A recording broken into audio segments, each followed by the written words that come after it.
Let's mark our anniversary with an adventure, I suggested to my hardworking husband. He deserved a break, and I was eager to indulge us both. For our first anniversary, I spared no expense, booking us a lavish room in a celebrity-frequented luxury hotel. It was a gesture aimed solely at bringing joy to my husband's heart, yet little did I know it would set the stage for everything that followed. Let's rewind a year back. At 28, I found myself married to Logan at 26 without the traditional dating preamble. Ours was what you might call a zero-day marriage. We crossed paths on a dating app, a decision I made impulsively one tipsy evening. Initially skeptical of the digital dating world, I found myself drawn in by its tales of the unknown, fueled by lingering drinks and curiosity. Amidst a sea of conversations that often fizzled out, Logan stood out. After a month of daily exchanges, we agreed to meet, and from the moment we did, it felt like reconnecting with an old friend. On our first meeting, Logan proposed the idea of dating with marriage in mind, and despite my reservations, I went along with it.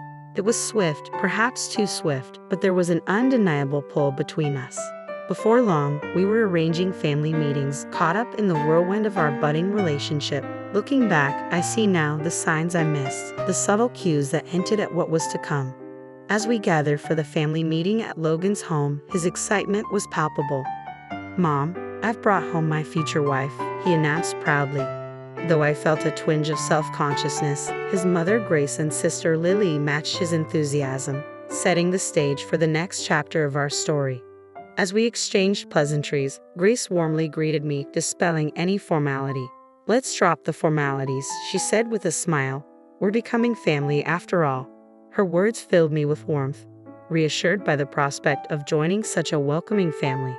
The tension dissolved instantly, replaced by a sense of familiarity that made it seem as though we'd known each other for years. Just as I was basking in the newfound ease, Lily posed an unexpected question.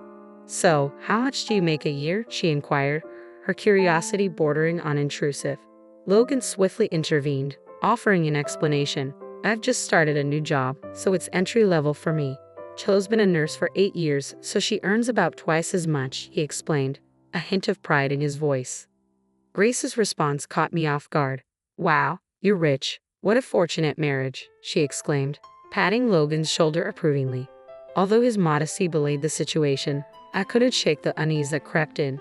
The absence of Logan's father for the past 5 years meant they relied on Lily's part-time cleaning job and Grace's pension. Logan contributed from his meager earnings, a fact that seemed to escape the conversation. Then came the question of our living arrangements. "Where will you live?" Grace inquired, her curiosity tinged with expectation. "We have a condo," I replied, admitting I'd bought it last year, never anticipating marriage. Lily's response veered towards surprise and a hint of envy. "You own a condo. Must be nice," she remarked, a subtle suggestion of newfound wealth. I hastened to clarify, emphasizing that I financed it myself and that the mortgage wasn't significantly different from renting. Grace's tone shifted, expressing reliance and a hint of expectation. "We'll be counting on you from now on," she stated, alluding to potential future assistance.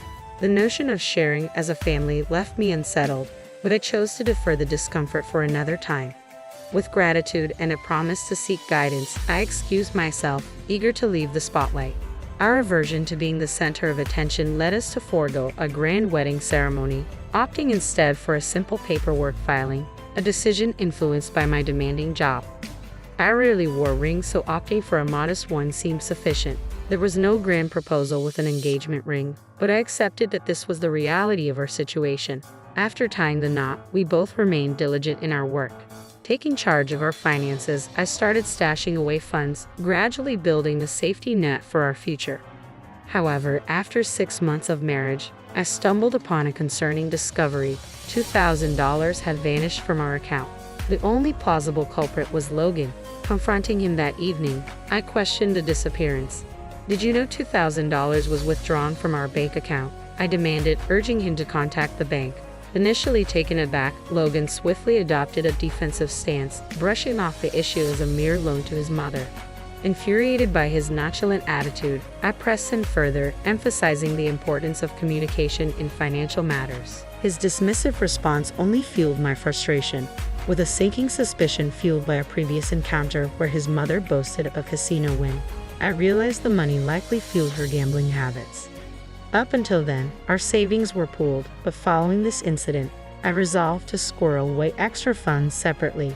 Despite this rift, I assumed Logan's demeanor would remain unchanged as long as family matters didn't surface. He was diligently employed, after all.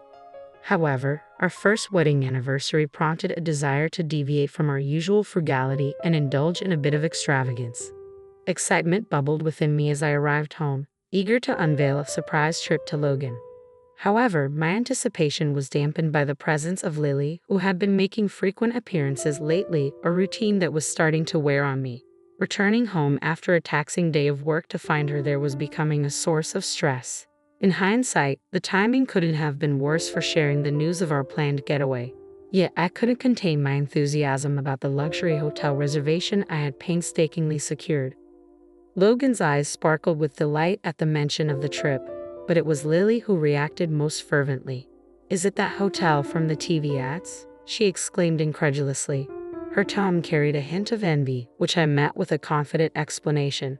"Since we've never taken a trip alone, we decided to indulge this time," I asserted, recounting the nerve-wracking experience of securing the booking on the day slots opened. Lily's response dripped with resentment. "How unfair of you," she retorted, her words tinged with bitterness. "Just because you're a nurse doesn't mean you should hog all the travel opportunities." She appealed to a sense of familial obligation, urging us to relinquish the trip in an act of filial piety. However, I couldn't overlook her penchant for travel despite her claims of financial strain, nor her propensity for fare evasion, a behavior she boasted about shamelessly. Her thinly veiled attempts at manipulation left me resolute in my decision. "Absolutely not," I declared firmly, determined to stand my ground. "We've been saving for this trip, and Logan works tirelessly. We deserve this splurge." Lily's displeasure morphed into a pointed remark directed at Logan, casting aspersions on my character and our marriage. Despite the discord, I remained steadfast in my resolve. There was no way I would forfeit our long-awaited trip to appease Lily's sense of entitlement. I felt a surge of anger as Logan remained silent, his gaze fixed downward. His inability to defend me only fueled my frustration. As Lily departed, her muttered remark casting me as the villain, Logan's puzzled expression mirrored my own disappointment. The excitement surrounding our trip dissipated, replaced by an uncomfortable tension that lingered as we retired for the night in an awkward silence. Normally, a good night's sleep would ease my troubles, but the following day brought an unexpected turn of events. Logan's words struck me like a blow when he suggested going on the trip with his mother and sister instead, excluding me entirely. I was taken aback, vehemently opposed to the idea. I couldn't shake the suspicion that his sudden change of heart stemmed from the late-night texts flooding his phone, likely filled with manipulative words from his family. His accusation of my heartlessness only deepened the divide between us. Marriage, he argued, was about uniting families, not individual desires. Yet I couldn't shake the feeling of being unfairly targeted. Despite our attempts to reason with each other, the conversation devolved into a stalemate, leaving us at an impasse. The disappointment was palpable as what was meant to be a joyous occasion now soared into a source of conflict. Returning home the next day to a tense atmosphere, I found my mother-in-law and sister-in-law waiting for me. With a smug expression, my mother-in-law declared, "Welcome back. We've resolved the trip matter. It's settled. The trip will be for me, my daughter, and my son." Shocked into silence, I turned to Logan for an explanation, though deep down, I doubted any justification could appease my frustration. Logan's response only fueled my disbelief. "It's as my mom said," he explained. "I shared our recent issues with her, and she proposed this solution. I'm going, you're staying. That's final." Outraged by the lack of consideration, I finally lost my temper, demanding an explanation for their irrational decision. But Logan's reply was laced with venomous words, his anger boiling over. He belittled my profession and reduced me to a mere source of income, revealing a side of him I had never seen before. His psychological abuse cut deep, leaving me feeling foolish for the efforts I had invested in our relationship thus far. Witnessing the altercation, my sister-in-law interjected, urging us to make amends and join them on the trip. But the thought of acquiescing to their unreasonable demands was too much to bear. I couldn't tolerate Logan's dependency on his mother and sister any longer. I've reached a point where I realize I don't need to hold on to affection for Logan or his family anymore. My once warm feelings have cooled to the point where it feels like I've been living in a dream. The idea of going on a trip with someone I've grown to dislike so intensely is unbearable. If his family holds such significance for him, then perhaps it's time to end our relationship. Let's proceed with the divorce, just as I suggested. It seems like the only logical solution to this impasse. Logan agrees, albeit with a hint of relief, suggesting we discuss it further after the trip. For now, he insists, the trip must take precedence. Feeling defeated, I reluctantly concede, allowing his family to have their way. When I inform Logan of my decision, he's quick to express his gratitude, assuring me he'll buy me a souvenir and even suggesting I might want some time alone to relax. His cheerful demeanor grates on me, but I've resolved to see this through. Taking matters into my own hands, I arranged for the hotel reservation to be changed to Logan's name and adjusted to accommodate a party of 3. On the day of their departure, I take the day off to see them off, observing their excitement with a mixture of resignation and amusement. Their overly packed suitcases for a one-night trip draw a chuckle from me as they set off. With them gone, I'm left with a newfound sense of purpose. Over the next 2 days, I embark on a life-changing task, relocating all of Logan's belongings to a rented storage unit. As a minimalist, I don't have much to pack up, but the process keeps me busy and focused on the fresh start that lies ahead. With the help of a friend from work, we swiftly complete the task in less than 2 hours. Now, there's no reason for Logan to return. This condo, purchased in my name when I was single, will remain a sanctuary from him. The locksmith I've arranged arrives promptly, ensuring that Logan is permanently barred from entering the premises. Additionally, I've sought legal advice from a lawyer named Mason regarding the divorce proceedings. Armed with audio evidence of the psychological abuse I endured, Mason assures me of a guaranteed victory and offers to represent me. Relieved to have someone else handle the divorce talks, I focus on tying up loose ends. Meanwhile, Logan and his family are under the mistaken impression that the hotel stay is prepaid, unaware that I had only made reservations. As a gesture for our anniversary, I had even arranged for a fancy cake and champagne, intending to surprise him. However, all expenses were to be settled at checkout. As anticipated, my phone buzzes incessantly around checkout time, but I ignore the calls with a sense of satisfaction. I can only imagine their shock when confronted with the hefty bill at the hotel. True to my expectations, I end up in police custody, unable to pay. Washing my hands of the situation, I send the divorce papers and the key to the storage unit containing Logan's belongings to his family home. With Logan and his family out of the picture, my condo returns to its peaceful state. I had prepared for the inevitable contestation of the divorce, with Mason handling everything on my behalf. Despite their financial struggles, Logan's family manages to scrape together enough money to secure their release. However, upon their return, their aggression leads to police intervention.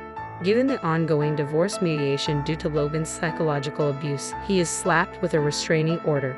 Unable to afford a legal battle, his family quickly agrees to the divorce, bringing closure to the tumultuous chapter of my life. In the divorce proceedings, I assert my right to compensation for the psychological abuse endured during our marriage. Surprisingly, becoming single again proves to be less daunting than anticipated. Meanwhile, it appears that Logan's family continues to rely on his income, likely exacerbated by his gambling habits that he couldn't seem to shake. Logan's own employment instability becomes evident as he struggles to hold down a job, often calling in sick or even quitting impulsively. Despite my concerns about his behavior, he dismisses them, citing mental health issues. However, his inability to maintain steady employment leads to financial strain for his family. His sister's unemployment adds to their financial woes, and their refusal of welfare assistance only compounds their debt. To make matters worse, I've noticed suspicious characters lurking around their home, adding a sense of unease to their already turbulent situation. In contrast, my life post-divorce is remarkably stress-free. Flourishing in my career, I've even been promoted to supervisor, a role that I relish despite its challenges. With only myself to care for, I find I can cut corners on household chores, allowing me more time to focus on my own well-being. Though I hadn't planned on dating for a while, I found companionship with Caleb, a doctor who had been a supportive confidant before my marriage. Unlike my ex-husband, Caleb is both financially and emotionally stable. Still, I approach the idea of marriage cautiously now, mindful of the lessons learned from my past. Reflecting on my journey, I can't help but feel a sense of gratitude for the unexpected turn of events. In hindsight, I'm thankful that they took that ill-fated trip, unwittingly freeing me from a toxic situation.